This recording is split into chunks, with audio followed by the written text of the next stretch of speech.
even going to be like, greeting Yep. you. I just want to just kind of keep make it like as if we're both standing at a conference and someone's like, is that Yogev Shelly from Have Tiny you Tap over met? there? I want to go over and say hi to that guy.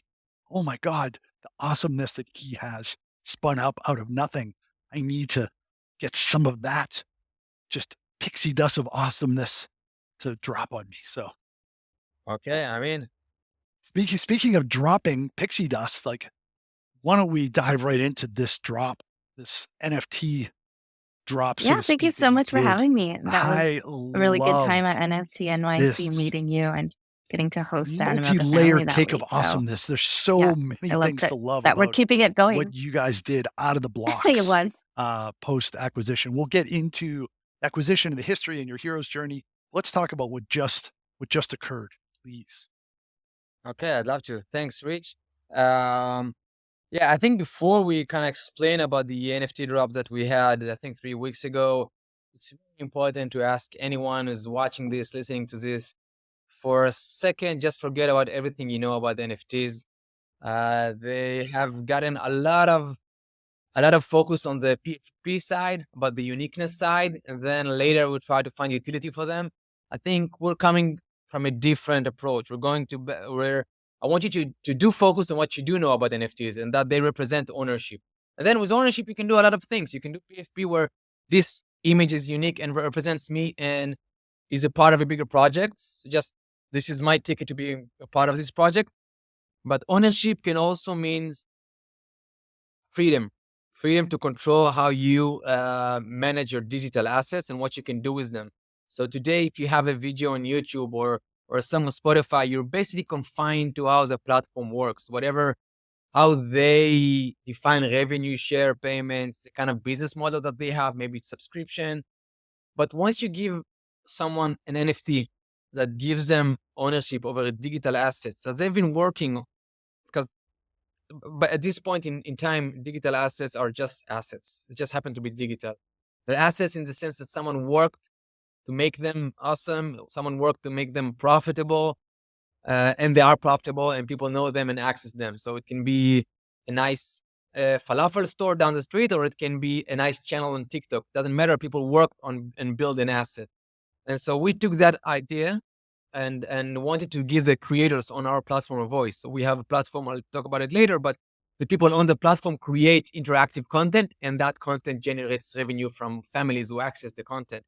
And we gave them the rights to their content. We gave them an NFT that says whoever holds this NFT is actually has the publishing rights for this piece of content.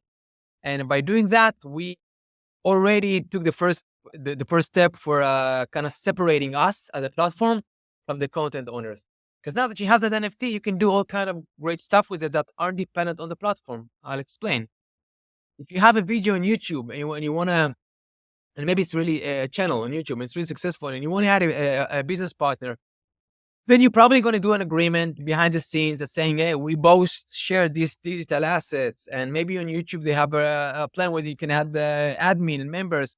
But it's really about what kind of business models uh, YouTube proposes. So for example, who really owns the channel? Who can kick the other one out of the channel? All those stuff are defined by the systems that YouTube built. But when you have the NFT, you have the power to do that. I just give you 50%, and now you also are a co-publisher on our business. And maybe we decide that we want a subscription revenue to the content that we just co-owned, or maybe we want to sell it. Uh, Maybe we want to sell it as a one-time purchase, or maybe we want to split it so it's per geo or pay per age. You can play with it however you want. Now that you actually have the asset, it's up to you on what you're doing with it. So we'll take a book. Let's say if I would have bought this book on Amazon on an ebook reader, then I wouldn't really buy it. All I would have is access to that content in perpetuity. But when I buy this book in real life, when I'm done with it, I can just sell it to someone else. I have the physical copy. And that's what we imagine will happen with digital assets. So another cool thing that you can do with your NFT, because you now are a part owner in a digital asset, you can print copies of it. you can actually create NFT pass from that and sell those to people, and then they can sell those to other people, and so it opens a lot of opportunities. In the center of all of that is the fact that you actually own an asset that generates revenue, and you're entitled to that revenue.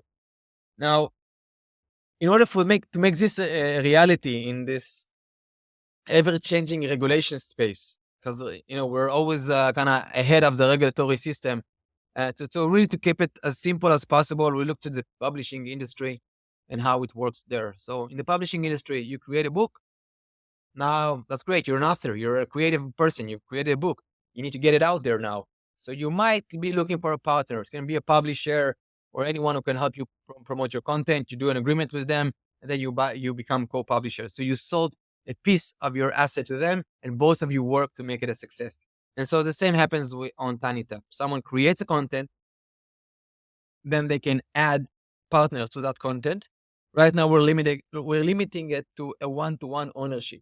So there isn't any fractionalization. It's not 1,000 to 1, which makes things a little bit more complicated, more leaning towards the security aspect of it. But as long as it's a business between two to even up to 35 people, I think, but we're keeping it lean, then it's okay. It's just me and you doing a business over this asset. And now another measure that we took here is that we don't want you to just be a passive holder of it. We want people to understand that once they bought the NFT, they don't just need to wait for the community, for the board apes to do something.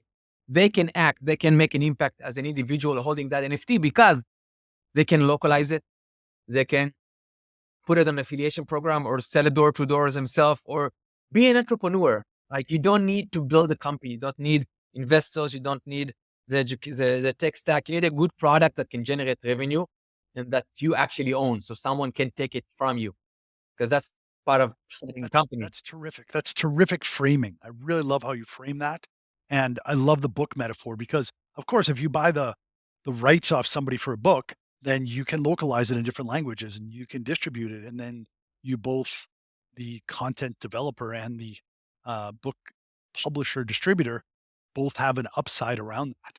But then you still own the content.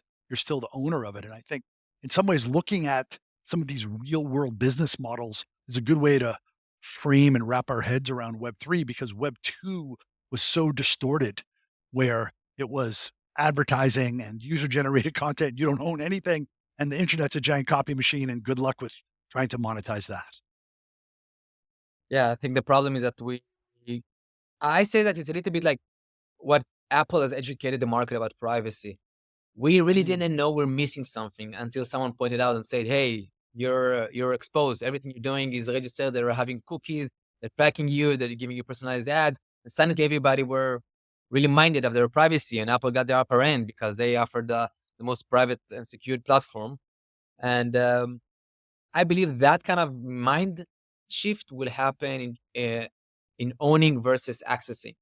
Just realizing right now that everything we're doing online is accessing content. You don't own anything. And when you don't own anything, you are most likely exploited 99% of the times. So when you get revenue share from Spotify, from YouTube, from any platform, you don't have transparency for why you got what you got. You just got you got a bottom line. You might see this and that impression from some kind of advertiser, and so we calculated your share, and this is what you're getting. But no one would act like that in the real world. Like when you do a business with someone, you want to make sure you can look at the books, you can understand that you got what you got, and that no one is cheating you. But somehow online, we just okay, this is the best we got. Those guys control the internet, so let's just go with what they got. But we can build new systems where everyone has transparency and has ownership and can be cheated off and have a more fair value distribution. fantastic. Yeah. And I know, like, personally, I had a teacher when I was in fourth grade. Shout out to Mrs. Kathy Haddon, changed the trajectory of my life. And my son, oldest son, Declan, Elaine Kinloch, she changed his life. And teachers are so incredibly important. But yet somehow you talk about how the internet distorts things. Some of the education system in many places distorts the market as well too. And teachers are not really paid commensurate to the impact that they have. And I love how you guys are working to change that. So I think it's a truth that everybody can relate to. Teachers are underpaid everywhere. There is a very troubling chart that I've just seen from last year that talks about how high the I don't remember the numbers right now, but there is a very big increase in the number of teachers who are leaving the education system in the US and worldwide, and you can't blame them. And I think that every time, I mean, you can claim that Web 2 is already doing that. You can come and you can create on Tiny Tap, or you can create on Udemy. Um, but for some reason, this doesn't really help also people on the Web 2 front. And the reason is, again, that they are the workers. They're not the owners. So when they go on platforms and create, they still don't get the lion's share. They still are serving some kind of platform. They do get extended voice, and we've been working on that on the Web2 front in the past years, 10 years, creating a platform for teachers to make their voice and generate revenue from that. But those teachers were dependent on us as a 30 people company to try and market the hell out of it and make it a bigger company. And in Web3, you can add so many more components to go and work as a community to promote it. And second, they didn't have any transparency. So we're still a centralized company in that manner. I just came from the Philippines Web3 Festival Ah, that was run by the YGG Guild. indeed. Yeah. Over there, I met like the great people in the Philippines, super skilled in online skills, great English. And I remember that not long ago in China, they had tutoring companies where they used teachers from the Philippines to teach Chinese students at home, because the Philippines has really good English. You can pay a lower income than what you need to pay in China, and then you can basically connect the site. But what happened is that the teachers in the Philippines still got paid how they got paid in the Philippines. They didn't enjoy the fact that they have an opportunity to reach China now. The people who enjoy the margins are the companies who manage this operation. So I think that's in the heart of, if you really want to build the new education system, we need to build it in a way where everything is transparent, and everybody owns the work that they did. So even if they stop working at a company, it's their content. They can take it with them. That's terrific. Yeah, and I think in Web 1, like, broadly, like, platforms, Web 2, atomized to apps, and now Web 3, going deeper into the atomic level to the creator level. And I think that leads us to the latest Yeah, sale that you did of NFTs, and that we talked about at the beginning of the pod. yeah. Let me maybe talk a little bit about the numbers in the sale itself, so you understand what we're talking about. Um, I've been hearing a lot in spaces that people are waiting for projects to start from traction and revenue and profit, and then invite the communities. But most of the projects in the NFT space are the other way around, right? You come up with a great concept, you invite the community to buy in, essentially giving you the funding, and set out to go and build and create something, and eventually the money will come. So I'm going to talk about the auction we did right now, but I want the audience listening to this to really flip their model, because we're a company that is already we're existing. Our revenue this year is about $8 million, up from 4 million Wow. last year. All direct Wow. That's real. consumers, all direct to consumers, to families, mostly in the US, Hebrew speaking countries, Mexico, some Arab speaking countries like Saudi Arabia, Emirates. But as a whole, there's like a whole world that we can still scale and grow to. And what we did in this auction is the first auction, we took 6 courses that were created on Tiny Tap, and just to help people visualize. Those courses are not just video courses like you're used to from Udemy and other sites. It's geared towards younger audience, so like 2 to 12, 2 to 8, and it's very interactive and visual, like a presentation where every slide is a different kind of interactive screen. It can be typing, it can be questions, but it feels like an app. It's very fun to play and engage. It's an active learning experience versus just watching videos. Okay, so I have that in mind.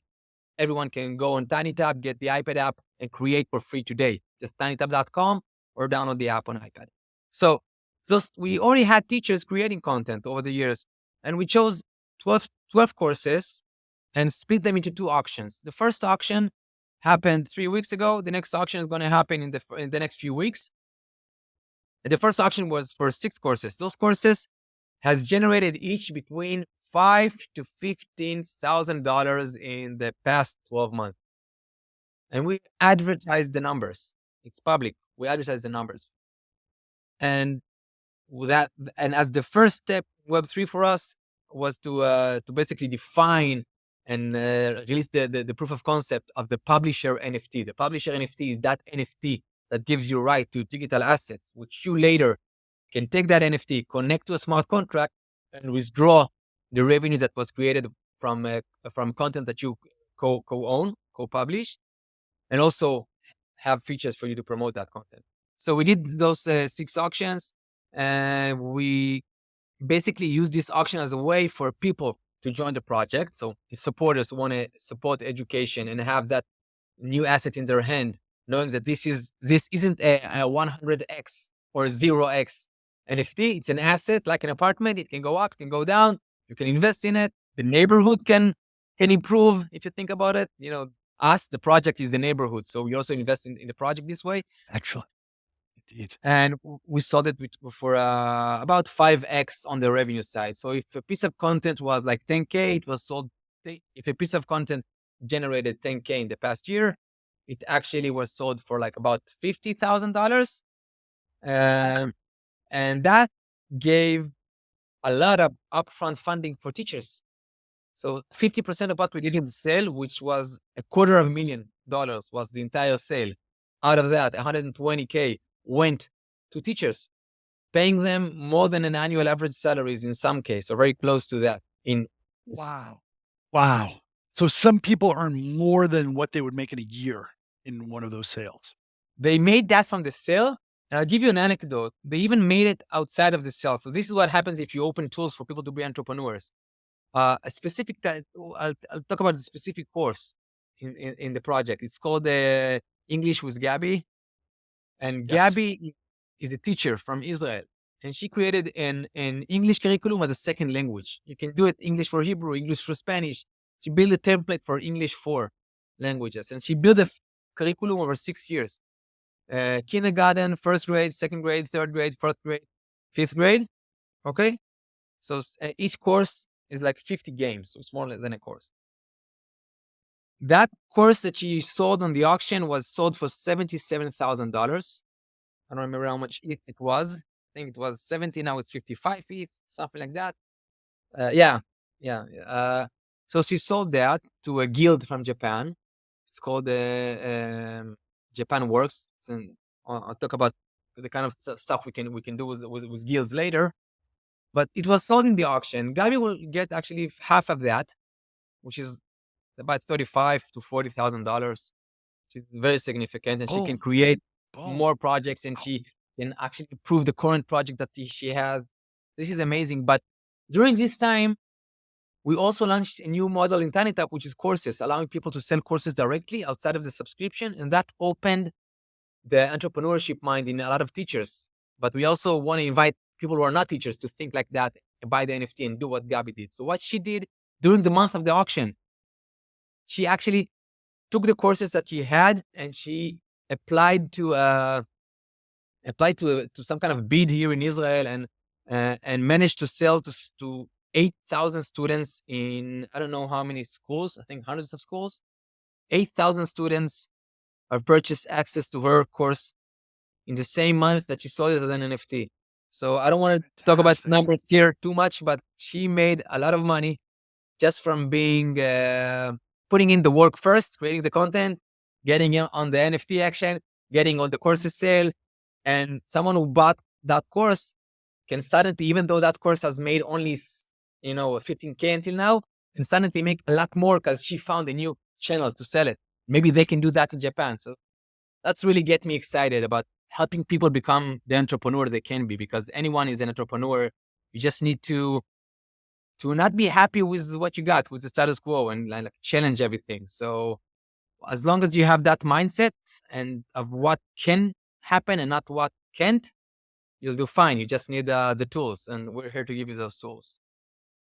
Fantastic. Wow. Yeah. And I love that it's this kind of virtuous flywheel because if you're investing in great content, then you can learn actually from the content creator, and the content creator Yeah. can have upside from the distributor. And then once new models come out around the world, and things can be shared, and um, ultimately, who wins are the students. The students also win in an outsized way because now things are incentivized and are getting pushed out around planet Earth, and there's literally billions and billions and billions of undereducated people around the world that are, hungry for this kind of content. So it's a terrific model when incentives are aligned.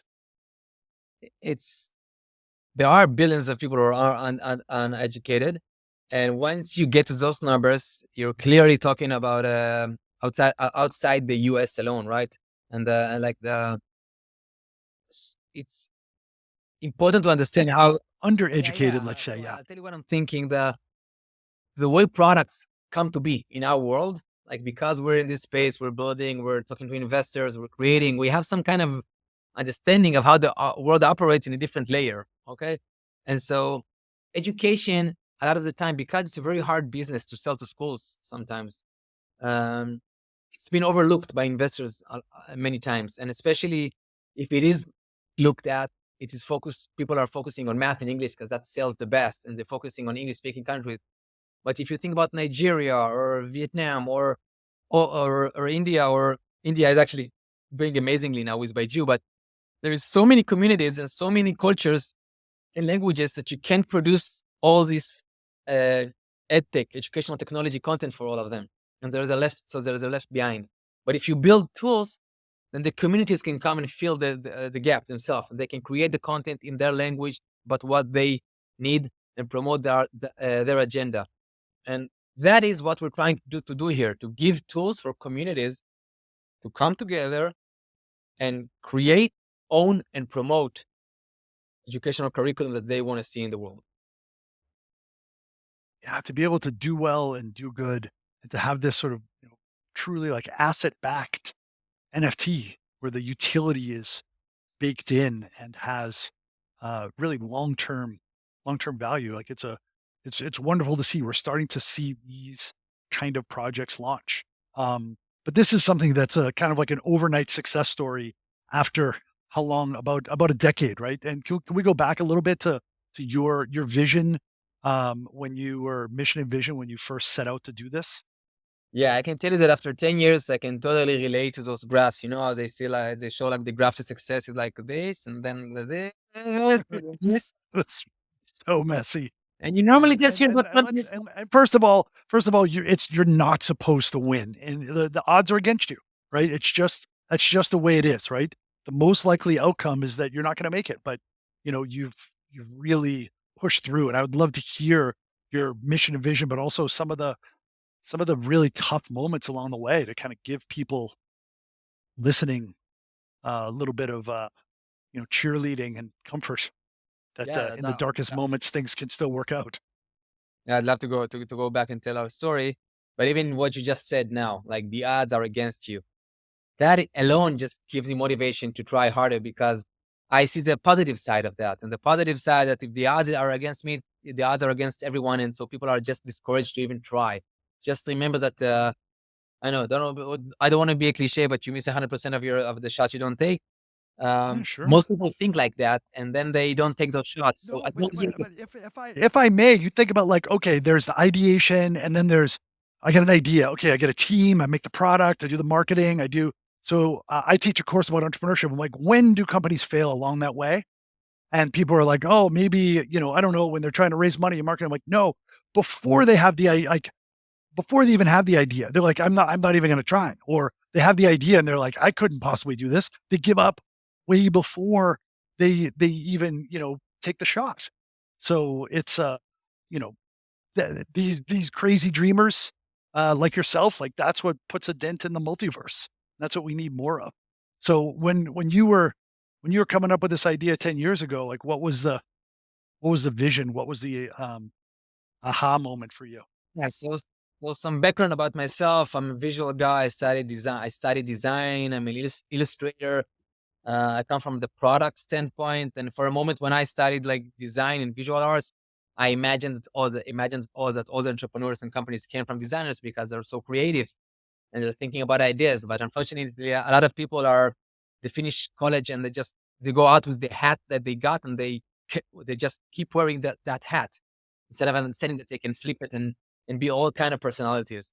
So a lot of people are really fixated with their titles. I That's the first step, first advice. Just go. People die at 27 and get buried at 72, right? Yeah. So, yes. Don't define yourself. Don't define yourself. So I started with that, and then I got into like during that time with Flash, I got into interactive.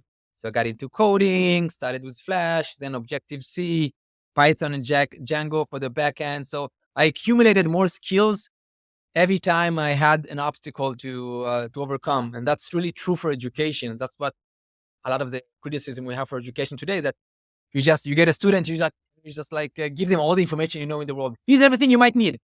Go. Instead of presenting challenges that they want to Yeah. solve. Because when you grow up and you have challenges, you just give me more. I want to learn how to do this thing. I want to learn how to code. I want to learn how to do marketing. I want to learn how to Terrific, do yeah. blockchain. So needs are very important. It's in the heart of everything we do when we learn something. And so for me, that's how I accumulated more skills. I didn't try and get all the skills up front. I just took a few steps, saw that I need to climb a mountain. I learned how to climb the mountain. Then I needed to swim a river. Then I learned how to swim a river. So just walk the path and understand what skills you need to pick up along the way. So that's number one. In 2012, I started working on Tiny Tap. I did a lot of like as early as I remember myself. I always would I just started my own studio when I was 26, studio for interactive, and then I worked with companies and got to understand what it means to run a business in a small way. Had like 2 or 3 employees, team members with me. I was a student back then, and and then I think that during the time I worked at a startup for 4 years before I started Tiny Tap, it was all about keep doing my ideas in Ah, okay. And that's something I ask every time I interview people here. Like, what is your side project? great. Because if you're passionate about what you're doing, it doesn't stop when you leave work. It just Yeah. starts when you get home. So I had some really cool extensions that I did for Firefox and a coding snippet app that I've created. So some really nice small widgets that you can start and finish. So it's really hard to not try and create something massive. Start just try to create one small thing that people will use. I love the metaphor I heard once I think like 10 years ago in a TED video or something, that everybody's trying to create a Starbucks or McDonald's or some huge restaurant, which is like Facebook's, Google's, etc. But it's really okay to have a really successful Italian restaurant. Like Certainly. that's also Certainly, great. right? It's Maybe almost like you're going through the same pain in some ways. You have to wear all these different hats, and you get to learn, all these different aspects. So it's a wonderful, exercise. So, and yeah, it's tangible, and you can see it through, and then you get like this sense of, okay, I did that. Maybe I can do the next big project. yes, yes. So TinyTap came to be around 2012 when I got into iOS coding, and back then we got the iPad. The iPad came out around 2010, but so in 2011 I started coding, working on the iPad. The reason I got into the TinyTap project is back then I didn't have kids. Today I have a child. He's 8 years old, and he's been modeling to TinyTap since he was a year and a half years old. It's in all of our ads. But when I started Tiny Tap, I actually didn't have a child. I was only passionate about the creative space, giving people tools to create. And my personal need at the time was that my dad was pretty young. He was like 57, 58, and he had dementia, early onset dementia. On early onset. Yeah, very early. It's very early, age 57. And I remember we bought this CD for the computer for brain exercise. But it was Ah. basically, I don't know, DOS programs that were converted to CD. It was terrible. It was like a huge triangle, click on the triangle, and you needed to even use a mouse. And even using a mouse was complicated. I would ask him like to touch the square, and he would take his finger and point at the screen. I'm like, Dad, you Ah, can't touch screens. You have to use a mouse. But then a year later, we got the iPad and iPhone, so I guess he was right. You can touch screens. yeah. So I decided to basically build a platform that allows me to create content that is just for him, exactly what he needs right now. Because the cognitive level changes over time, actually, like that. With a child, it's like that, it goes up. With dementia and elderly, it actually goes down over time. And the idea was to be able to, Just trying to like flatten it out. yeah, and the idea was to build a platform that allows you to take a photo. This is how it started. Also talking about how to build a product, right? It didn't start with we have all these features you can create and share and monetize. No, you could just create question activities from a single photo. You could take a picture. If I'm taking a picture of us right now, and then I can ask a question like, what is the man using to listen to my voice right now? And that would be the headphones. I would trace an area around your headphones with a finger, and then the person hearing my question will tap on that area in the picture and get a correct answer or not. And so with that simple technique, I could have created activities for him based on family photos, asking him about our family or Fantastic. Wow. something from his memory, from his past. Yeah, you can bring in even voices from the past. And even when I'm not at home with him and he's at home with his caregiver, he could have listened to my voice speaking. Like, hey, dad, I want to practice some math questions. So the first question is like 4 plus 4. How much is that? And I would give him the answers. So you could create personalized activities, but also uh, personalized activities that people know, but also activities that will work for them right now and adjust it based on their needs. So that was the initial concept for Tiny Tap, the need to create personalized activities. And we finished that part. We developed the first product. We saw that it actually worked really nice, but we also tested it with kids, and it was just magical to see them use that and how they reacted when they got the same kind of personalized attention. When you have a kid, the first interaction you do with him when he starts to communicate at the age of 1 or so is like, "Where's your nose? Where's daddy?" A lot of where's question that fits really well to taking the family photos and asking the same questions in an interactive way. And all you need to do is to touch something that the child can do. And we decided to go for the kids for the children education market. We didn't know exactly what would be our market fit. We imagined it would be our market fit. So market fit obviously is the point where you figure out who needs your product. And for us, it was teachers. So we had an article on TechCrunch in 2012 when we launched the product, before we even got our seed funding. And we got a lot of teachers starting create content with that in the classroom, but also giving it to students to create content to each other. So it's kind of a way to be. It's also a really great technique to study anything when you need to actually teach it. Then you practice and you go over the material until you really know it, and you can run a lesson on it. And so teachers were using the project, and until 2018, that was our product fit, but we didn't generate revenue from that. And it was very complicated because we really understood quickly that edtech is perceived as a very difficult category for investors because you need to sell to districts and schools, and it could be complicated, and there isn't enough public companies in that space, so it wasn't the easiest category that we chose to ourselves. But it was amazing to see people creating and sharing content, and you see that there's usage, and then you keep fighting for it. And here's another tip that I would give anyone starting a business is that as a CEO or the founding team, you get a lot of advice. To get consultants to work with you and to try and help you to do the marketing. And what we've learned that when you have a new product, you need to really be the one cracking the challenges here, because other people will try, but they will give up. They will try 1 time, 2 times, 3 times. They will try marketing. They will run their playbook. And if it will fail, they will just give up on the project. And for you, it's your baby. And if it's your baby, you never give up on him, right? If it's your child, Well, you you will did. look. I mean, you're 6 years in, right? I mean, like let's peel this back a little bit. 6 years in, and you have a thesis in the beginning. Oh, kids are going to use this, but are the kids going to discover it themselves, or is it going to parents? Is it teachers? Is it you know uh, who is it? So you have to launch, and you have to put all the hard yards in the launch, and then see what the market wants, what Yeah, happens in the wild. Okay, teachers. We figured out yeah, teachers. you see your first signals. you're looking for the first signals. The first signals were, yeah, teachers are using it in the classroom. Great. Let's put a spotlight on that. Let's understand what that means. We we participated in a competition by Verizon. Verizon Powerful Answers Award in education in 2014. Back then, we only raised $500,000, almost out of money. Like 2 months ago, we participated in the competition and we won first prize of $1 million equity free from Verizon. Okay, so And that that that was a big probably deal. that went far, and then that probably got you close to Animoca investing in 2016, right? We got Correct. involved when you guys were starting to do a lot of user generated. Was that the time that you made that switch to UGC in a bigger way?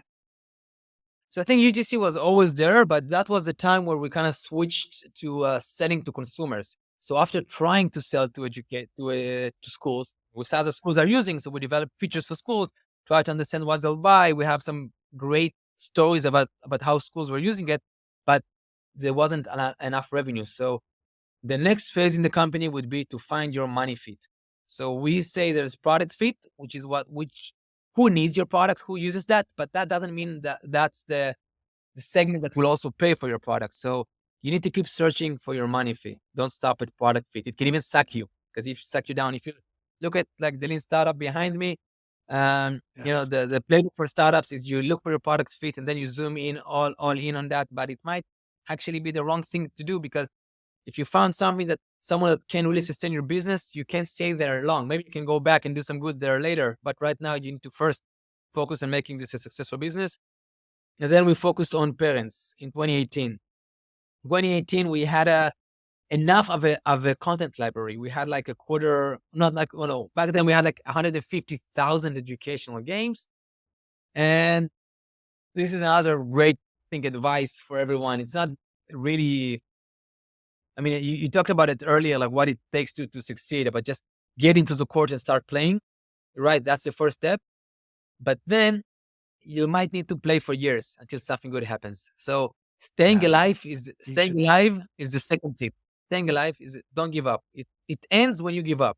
Uh, I like the insight that says that startups don't die; they commit suicide. Yes. Someone will give you up on Mostly, them. people are afraid of murder from competition, but yeah, they usually there's a million ways founder infighting, not, product market fit like you talked about. It's really interesting. Y Combinator says, make stuff people want. Yes, indeed. And I had a startup that we had 25 million downloads and people really wanted it, but they didn't want to pay for it. So it's like, okay, people want it, So but people have to want to pay for it. You have to really want it.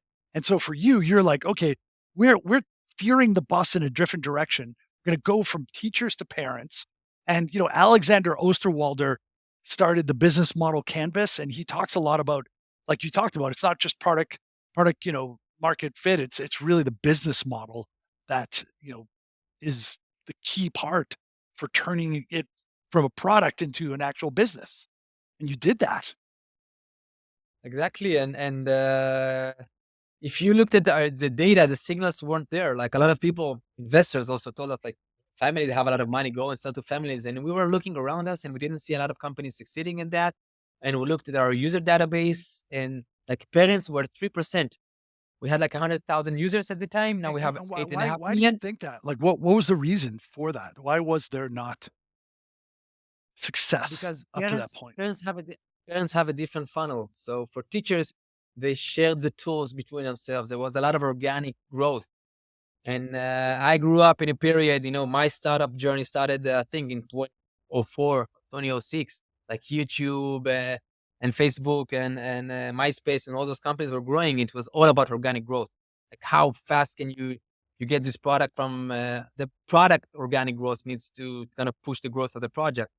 So we were waiting for that. Let's see what happens organically. And so teachers came organically. Let's serve them. But parents who didn't come organically needed other ways of communications. Parents are actually people who are busy and doing a lot of things, and you need to grab their attention. And doing a product like that, where a child uses the product, but the parents pay for the product, doesn't have the same organic coefficients. So, a child telling another child about a product doesn't mean the parents will pay. And we're talking about really young ages here. So, it really clicked when because we stayed enough time in the market, the world changed with us, and subscription became a viable business model. So when we started in 2012, we didn't have subscriptions as something that it's so easy to access with app subscription and so familiar to people, right? Everybody has multiple subscription nowadays. It can be a streaming service, music service, educational service, I hope. And so we started we tested the subscription model and with some marketing that went parents. Another thing that changed is that I didn't have a child, and like only when I had a kid in 20 in end of 2014. It's going to be 8 tomorrow. He had a birthday. Oh, my daughter is a Yeah. 7 on Saturday, so yeah, it's similar. Yeah. I hope you're also just celebrating on trampolines like us. Mandatory, yeah. So when I had Itamar, like my kid, I could also actually see him interact with that, and I actually took the camera. It wasn't camera, I guess it was a phone by then. It wasn't that back, and took some videos of him on the sofa playing. I just ran with them, and one of the insights really took off when we tested the marketing. Now I have a kid that I can test marketing with, but also I can start understanding the fear. I'm the consumer now. I'm a parent, Ah, and I can see the yes, needs of the parent. yes, That's very important.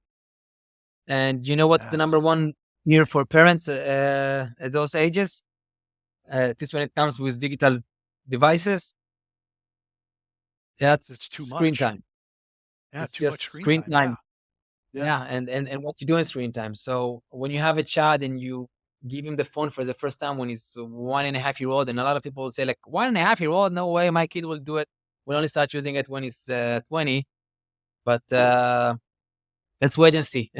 In reality, a lot of people start very early, and sometimes they use it to kind of babysit their kid while they're doing something else.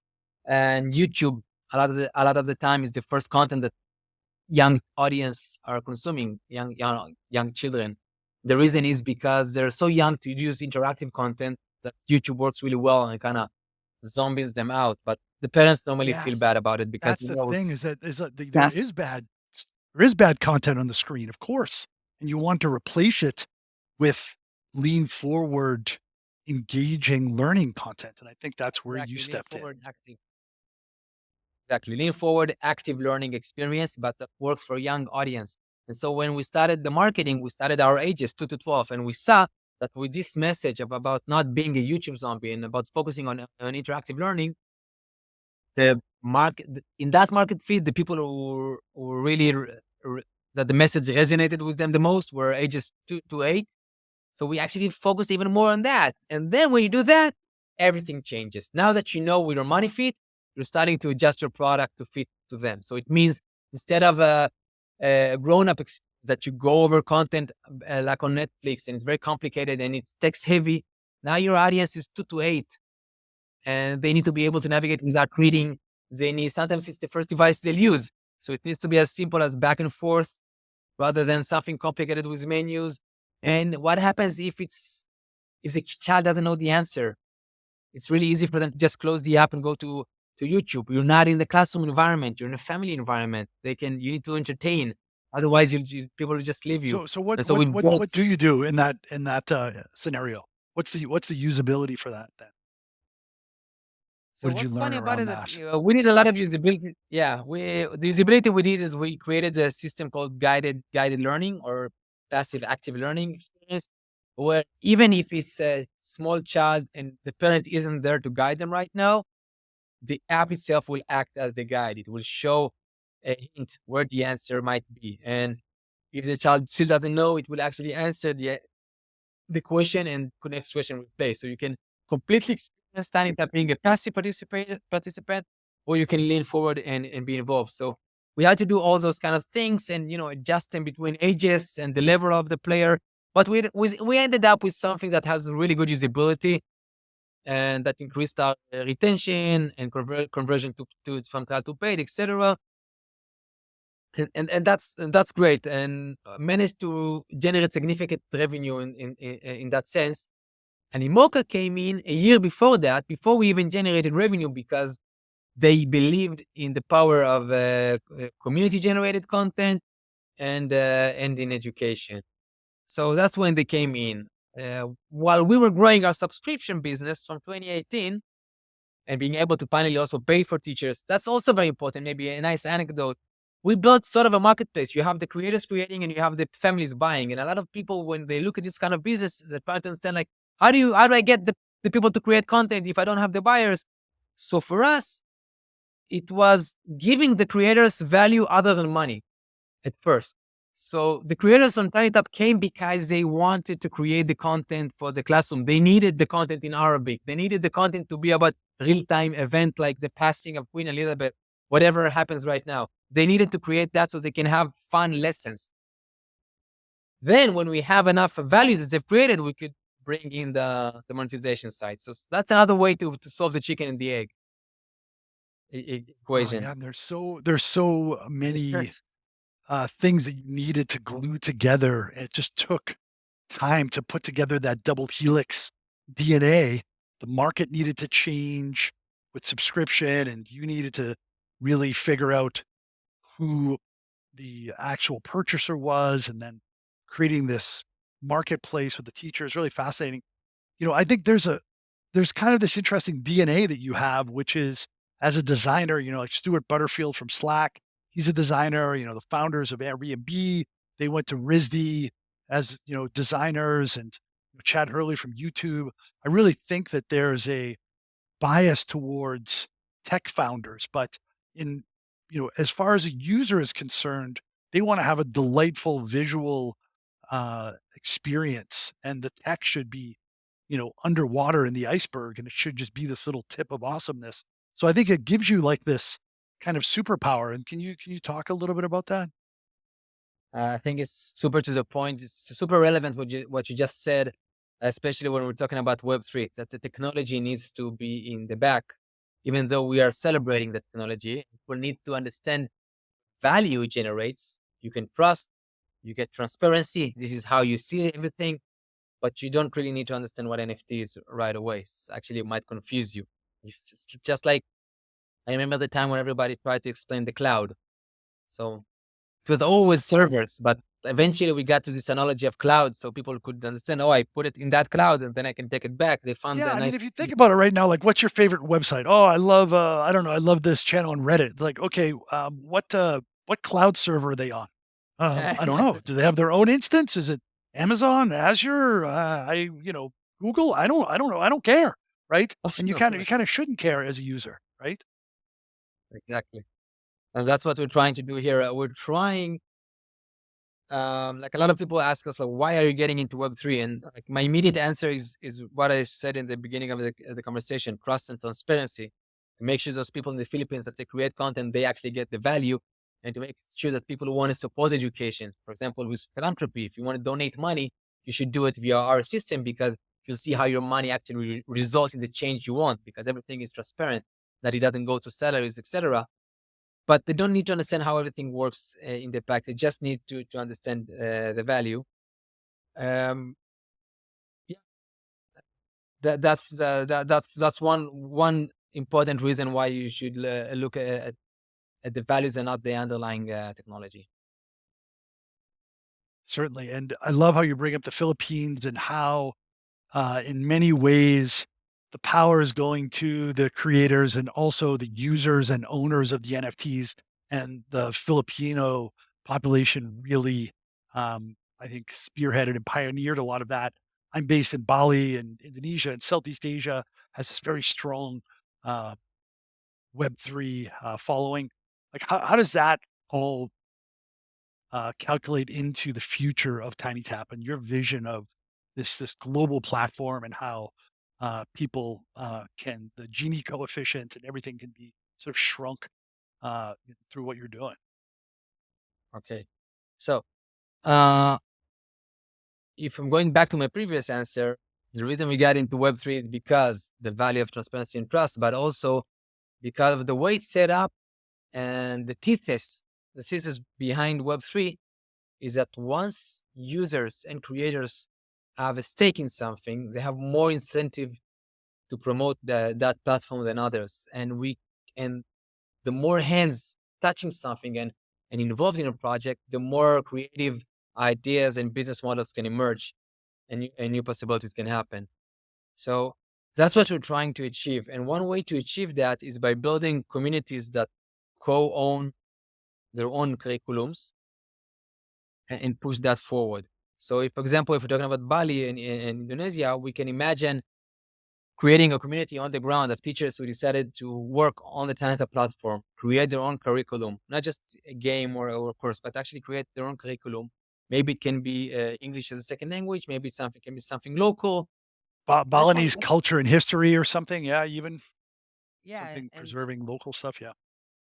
and there's different roles. You can talk about creators. So people are hearing us right now might say like, okay, I'm not a teacher, I'm not a creator, but there are the creators. But you can be a marketer, you can be a promoter, you can join by getting a stake and then working to promote that content. So imagine those communities coming together, creating an agenda that they want to promote. Can be even doesn't have to be school matters. Can be sustainability. Okay, it can be internet skills, can be whatever you want to promote, can be LGBTQIs, anything you want to see in the world and you want to make that change through education, you should do it on TinyTap, create a community, kind of learn how to monetize it. Monetize it. There is a playbook to be made here. People in crypto land always kind of want everything to just happen. You buy the NFT and the revenue comes, but honestly, you still need to work to make the revenue. You're gonna create the content. You can buy in an NFT, and and you can pay a subscription fee, promotion fee on TinyTap and enjoy that revenue, but it will limit on what you can really do. If you really want to scale that, then you also need to be creative and actually work. And we will work with those communities to create playbooks and, like you shared, share them between communities. So we imagine a community in Bali, a community in the Philippines, a community in Japan, a community in China, everyone creating their curriculum with TinyTap. Or if it's an external education company like Udemy or Coursera or other companies, we're not even now in Web3. We want to create a token that would eventually allow them to play along with us and give and enjoy the same kind of transparency that we're getting by implementing our protocol. So, for example, if we have a treasury of $10 million on a specific subject, let's say it's teach English, then other companies can tap into that bounty pool, get some tokens, get some money out of that, develop the courses it was supposed to be developed, or even more exciting, if you have content that serves a specific agenda. Let's say it's English for Chinese speakers. If you have content that does that, and you implement our protocol and you spit out an achievement every time that course is completed, you'll be able to unlock some of the funds. So we're constantly thinking about how to build something that is more of an ecosystem play. TinyTap is the product, EDC, Education Coin, is the coin. And that is on top of TinyTap. And other companies will be able to plug into that and other communities. That's how we see Web3. We want all the incentives to be aligned. Amazing. Yeah, and I think writ large, most industries will be kind of gamified and tokenized. You've already really gamified in a very powerful way this approach to education, and now to tokenize it and to be able to really incentivize and to do these bounty pools where you're creating these available pools of capital for people to be able to go out and build things like, wow, that's a real virtuous cycle that's going to just uh, create new opportunities that we can't even see right now. It's the amount of new sort of employment and entrepreneurial uh, opportunities, and yeah, it's fascinating. And maybe Rich should have maybe shared that earlier. We did the first auction. It's very high numbers because the courses actually generate a lot of revenue. We understand this is not the best way to create a community because there's so many people that can join in those amounts. The next phase will be to launch a token and then do a full massive auction for thousands of games on TinyTap. So thousands of people can own some of the games and start generating revenue from that, but also start thinking as a group. Maybe let's group together, let's take the content you have, let's localize it, create a product with it. So that's what I would like people to be minded of. Maybe follow, I can suggest follow TinyTap AB on Twitter Yes, terrific. or visit web3.tinytap.com and to follow us and understand when that's coming. And when that is coming and people will be able to ask to buy individual content pieces, they don't necessarily need to assess every unit of content. What buying pieces of content from a company does is giving you a backdoor to basically link yourself to the success of the company. It gives you a backdoor to ownership in the company itself. Let me explain, because I think this is a novel idea.